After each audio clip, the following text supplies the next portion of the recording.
Public Protector says the president can't decide which judge will oversee the state capture inquiry.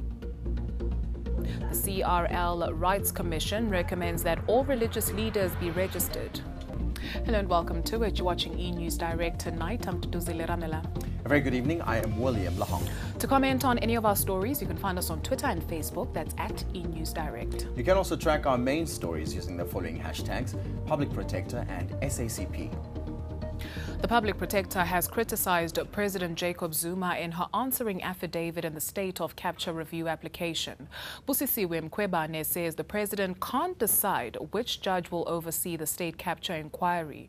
Mkhwebane says that's because he's alleged to have a direct personal or financial interest in the outcome of the commission. She says the review application lacks any prospects of success. Mkhwebane also says Zuma may not have acted ethically under Section 195 of the Constitution. Meanwhile, Busisiwe Mkhwebane's office says calls for her resignation are premature. Mkhwebane has abandoned attempts to force constitutional amendments. She sparked outrage when she ordered that Parliament change the Reserve Bank's mandate. The advocate has come under fire after admitting she was wrong. But she has the support of one very powerful ally in National Assembly Speaker Baleka Mbete. Public Protector Busisiwe Mkhwebane has admitted she was wrong to try and order Parliament to begin a process that would result in the constitutional mandate of the Reserve Bank being changed. That change could see the bank's primary aim no longer being the protection of the rand, but rather to promote balanced and sustainable economic growth. She demanded these changes in a report on the apartheid-era bailout given to Bancorp, which was taken over by ABSA in the 1990s. Mkhwebane's office says she intended to suggest that Parliament consider these constitutional amendments, not order it to do so. You might think of something, and when you write it, it comes out totally differently. It does not get interpreted in the manner in which it was coming from. Hence, I'm saying in both the remedial actions, there was no intention by the Public Protector to instruct Parliament. Hence, she could have said that it is a recommendation. But the EFF isn't buying that explanation. She's grossly incompetent because she does not understand the first and most basic, most fundamental aspect of the work of the Public Protector's office, which is to protect the public, uphold the Constitution, and make sure that it is not rubbished in the way that she has now attempted to do. She needs to go. The party says Mkhwebane must personally pay the costs of the Reserve Bank's legal challenge, a matter in which she has now admitted defeat. National Assembly Speaker Baleka Mbete, who had sought to challenge Mkhwebane's aborted constitutional amendments, has defended the Public Protector. Busisiwe is a good woman. I've met her. I know that she's bright. And in fact, the people who helped us to come to the conclusion that she was the best candidate were not wrong. Okay. However, anybody makes mistakes. All of us make mistakes at a certain point. So it's not, for me, a crisis. I hear some are even saying, no, she must step down. No, I don't think so. The Reserve Bank says it notes Mkhwebane's admission that she was wrong and is persisting in its challenge to evidential inaccuracies in her ABSA report. Finance Minister Malusi Gigaba is also seeking to overturn the entire report. Karen Morn, Johannesburg. Umbrella bodies made up of credible religious leaders should oversee what happens in places of worship. That's a recommendation from the CRL Rights Commission. It also wants all religious leaders registered. It's tabled a report following an investigation into dodgy religious practices. No one died after eating the snakes. But they ate it. They ate it and it tastes like chocolate. Because God has given us authority to turn anything. If John chapter 2, Jesus Christ turned water to wine, we are able to turn anything to food. God said to me, He will heal people with anything branded my name. This is not a church product. This is my product through my faith in God. These are just some of the controversial leaders who appeared before the CRL Rights Commission last year following complaints of questionable activities in churches. The Commission has now made its findings public. We went into the Constitution, we went into all the laws of the country, and we looked at how we are going to protect and promote the rights of the religious sector. The Commission recommends umbrella organizations and committees made up of elected and credible leaders to regulate activities to ensure people are protected. It says all leaders should be registered and linked to a location where he or she conducts ceremonies. Most professions have a peer review mechanism where your own peers can say to you, "We are out of order now, this is not how we behave in this business." There must be umbrella organizations. The Commission submitted its recommendations to Parliament 2 weeks ago. Lindokuhle Xulu, Johannesburg. The South African Communist Party says it wants to end what it calls abuse by its alliance partner, the ANC. It's particularly unhappy about the apparent lack of consultation when key decisions are taken. The party warns that the ANC faces the prospect of a dismal performance in the 2019 polls. The SACP is hosting its 14th National Congress in Ekurhuleni.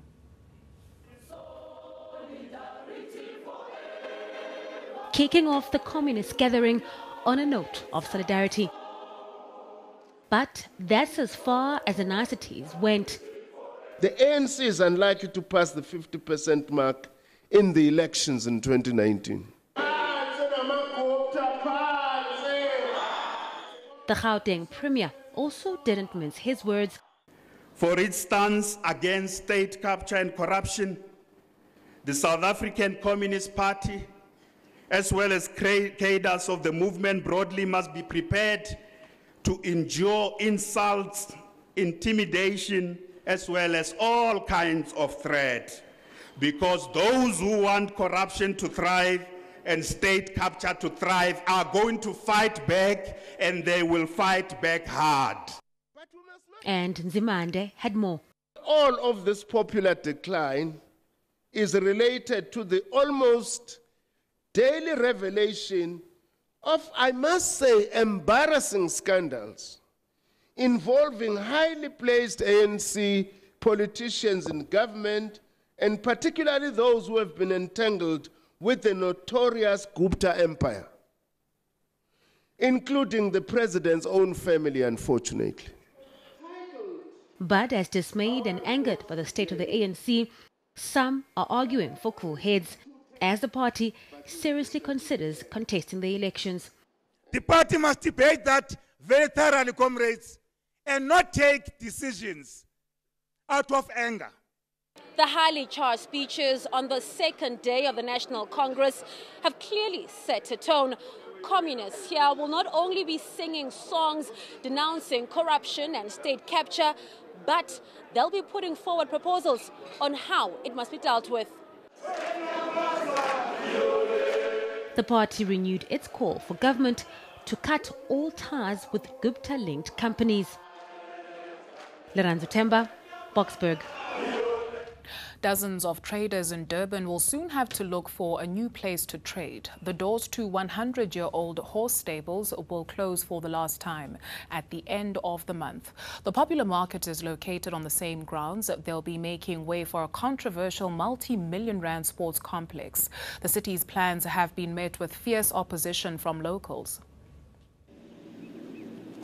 These majestic creatures will have to leave their home in the next 2 weeks. All the proposals that we put forward to the council were rejected outright, and we were left with basically no choice, no funds to fight it, and no choice but to accept the latest proposition, which was the end of July. The club has occupied the land for more than a century and has given up on a lengthy legal battle with the eThekwini municipality. The stable's 24 horses now have new homes, but it's the grooms management are concerned about. Some of these grooms have worked here for over 30 years and no provision has been made for them in the past. So we're needing to sell everything we can to make some type of retrenchment packages for these men that have worked so loyally with our animals. eThekwini Municipality and Hoy Park Management plan to build a 300 million rand sports complex. In 2015, 25,000 people signed a petition calling for the eviction to be scrapped. Among them were some 125 traders at the stable's lifestyle market. Most of these people are unemployed. Most of them came from disadvantaged background. That's the only way for them an income. A lot of elderly people who cannot get a job with the current situation we've got. You know, the Municipal Systems Act and the Finance Act and all the acts that regulate the municipality, those rules and regulations have been bypassed. And all these traders have been told to do after 10 to 15 years of trading here, and obviously prior to this there were other informal traders on the land, they've been just told to leave. Durban officials will only comment once the current legal processes have wrapped up. Judith Zubin, Durban. Some Mpumalanga residents say they are living in fear. That's because of the 4 Kruger lions on the loose. The predators are believed to have escaped from the national park on Sunday. They were seen near the small informal settlement of Matsulu. Authorities believe they are now hiding out in a mountainous and uninhabited area south of Crocodile George. Lions roaming the streets of Africa. That stereotype is laughed at by most, but for the second time in as many months, at least 4 of the predators have done exactly that, even crossing a national highway to do it. These market vendors in Matsulu find themselves a little too close to the action for comfort. Inkinga lenkulu lekhona sivile ukuthi kuphume amabhubezi alana ehlathini. Manje siyesaba ngoba la sithengisela khona asinama toilet la right sitethuma ngala ehlathini. Manje kuyathusa nabathi la mabhubezi angalanga emva kwethu. For the Matsulu community that borders the Kruger National Park, animals on the loose is not an entirely unusual event. Sitiva saba kakhulu ngendlela usimabhubezi abulalana. Tilwane letinye tivame kuphuma kodwa kuvame kuphuma ema-elephants tindlovu kodwa wona asiwesabi ngoba akabulalani. Siyawasaba kakhulu mabhubezi ngoba ayingoti etimpilweni tethu. The screech of the highway on one side, the potential roar of roaming lions on the other. Locals hope daylight brings with it word of a confirmed sighting that could see rangers spring into action.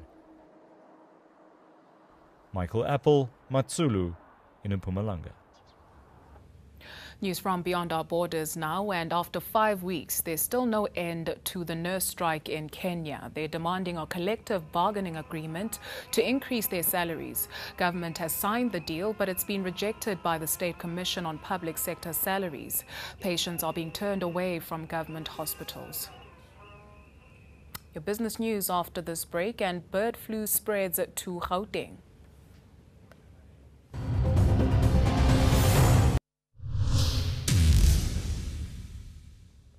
Money matters now, and South Africa's manufacturing sector is down again.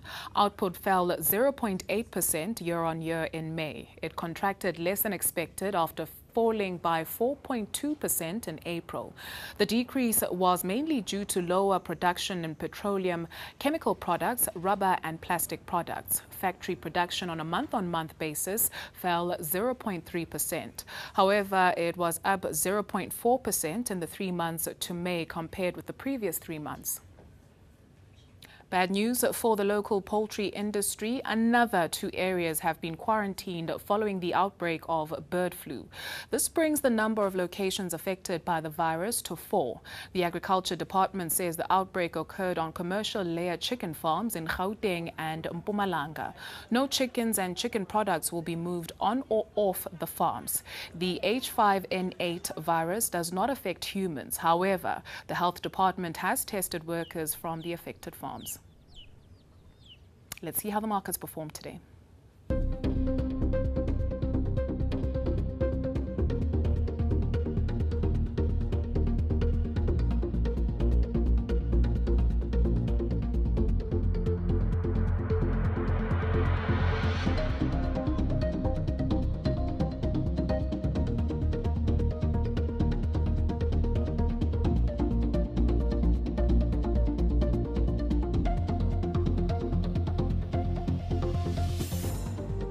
Thank you, William. Well, the Mogale City Municipal Council approved its budget this afternoon. It missed the deadline last week to approve the billion-rand budget and an integrated development plan. That's because opposition parties boycotted a council meeting. The Gauteng government had to step in to approve an interim budget. The DA walked out of today's proceedings, saying they don't recognize the sitting. Residents have been complaining for months now that service delivery in the area has ground to a halt. And a gentle reminder, if you've missed any of the stories we're tracking for you tonight, we are on Twitter and Facebook, that's at eNews Direct, or you can head on over to our website, that's eNCA.com/direct. After the break, Louis has your weather details. Hello again, everyone. Let's start off with a check of our satellite loop for today, and we see it was mostly clear over South Africa, and although it was sunny over the Eastern and Western Cape, temperatures remained low over those provinces. There was some cloud cover over parts of KwaZulu-Natal, where there is still a possibility for some light rain overnight near the coast, while on the Highveld it was a sunny and unseasonably warm day for most places, including the Northwest as well as the Free State. Here's a look at your forecast for Wednesday, and in KwaZulu-Natal there'll be light fog at first for parts of the interior. Closer to the coastline, some light rain as well, but by afternoon much of the province should have cleared out. The Eastern Cape will remain cold as we head into tomorrow afternoon, most areas below 20 degrees, but Aliwal North climbs to 23 in the afternoon after a very cold morning in the area. Similar conditions for the Western Cape, mostly clear skies in the forecast. Vredendal gets to a comfortable 25 where it will be warmest. And in the Northern Cape, we see a vast difference between temperatures over the northern interior and towards the south, where temperatures remain well below 20 degrees. Heading into the Free State, where it remains quite mild for this time of the year. Bethlehem starting off at 2 degrees, climbing all the way through to 21. And you might be forgiven for thinking that it's early spring over the northwest, with temperatures climbing to the mid to upper 20s, but it is still, in fact, midwinter in the area.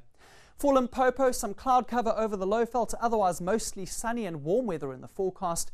And it's also going to be a relatively warm day over the Mpumalanga Highveld, where sunshine is expected. Ermelo, you climb to a high of 21 degrees, while we see a very warm day in the Lowveld, Skukuza at 26. And finally, into Gauteng, it's going to be a sunny and warm to mild day over this province, 23 degrees as your high in Johannesburg. Let's take a look ahead to Thursday, when we expect some light rain to return to parts of the south and east coasts of South Africa. Johannesburg remaining static at 23. And as we head into Friday, we see cold weather returning to the Western Cape, Cape Town at 17, and light rain possible once again for the east coast. A reminder of your top stories before we say goodbye. The public protector says the president can't decide which judge will oversee the state capture inquiry. The CRL Rights Commission recommends that all religious leaders be registered. And that's a wrap from the eNews Direct team. To hear from you, you can send us an email to enewsdirect@etv.co.za. Or you can chat to us on Twitter and Facebook at eNews Direct. Until tomorrow night, have a fantastic evening. Bye-bye.